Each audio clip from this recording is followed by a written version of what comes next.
75ാം ജന്മദിനം ആഘോഷിക്കുന്ന വേളയിലും രാജ്യസുരക്ഷയെക്കുറിച്ച് വാചാലനായി പ്രധാനമന്ത്രി നരേന്ദ്രമോദി. കഴിഞ്ഞ ദിവസം പാക് സൈനിക മേധാവി അസീം മുനീറിന്റെയും ജെയ്ഷെ മുഹമ്മദ് കമാൻഡർ മസൂദ് ഇല്യാസിന്റെയും ഭീഷണികളെ മുൻനിർത്തിക്കൊണ്ടാണ് അദ്ദേഹത്തിന്റെ ഇന്നത്തെ പ്രസ്താവന.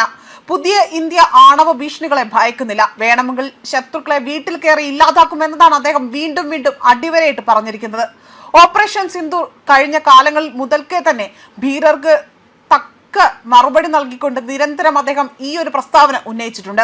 എന്നാൽ ഇന്നാകട്ടെ ഒരിക്കൽ കൂടെ അദ്ദേഹം ഇത് ആവർത്തിക്കാനുള്ള കാരണം കഴിഞ്ഞ ദിവസം പുറത്തു വന്ന പാക് ഭീകരനായ ജെയ്ഷെ മുഹമ്മദിന്റെ ഭീഷണികളെ തുടർന്നുകൊണ്ടാണ്.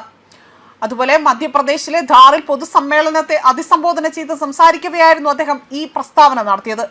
75ാം ജന്മദിന ആഘോഷവുമായി ബന്ധപ്പെട്ട് വിവിധ പദ്ധതികളും അദ്ദേഹം ഉദ്ഘാടനം ചെയ്തു. ഇന്ത്യ നടത്തിയ ഓപ്പറേഷൻ സിന്ദൂറിനെ അദ്ദേഹം വേദിയിൽ വീണ്ടും എടുത്തു പറയുകയാണ് ചെയ്തിരിക്കുന്നത്. ഇന്ത്യൻ സൈനികരുടെ ധീരതയും അദ്ദേഹം പ്രശംസിച്ചു. അദ്ദേഹത്തിന്റെ വാക്കുകൾ ഇങ്ങനെയാണ്: ഇത് പുതിയ ഇന്ത്യയാണ്, ഒന്നിനെയും അത് ഭയപ്പെടുന്നില്ല. പുതിയ ഇന്ത്യ ആണവ ഭീഷണികളെ ഭയപ്പെടുന്നില്ല. വേണമെങ്കിൽ വീട്ടിൽ കയറി ശത്രുക്കളെ ഇല്ലാതാക്കാൻ ഇന്ത്യക്ക് കഴിയുമെന്നും മോദി പറഞ്ഞു.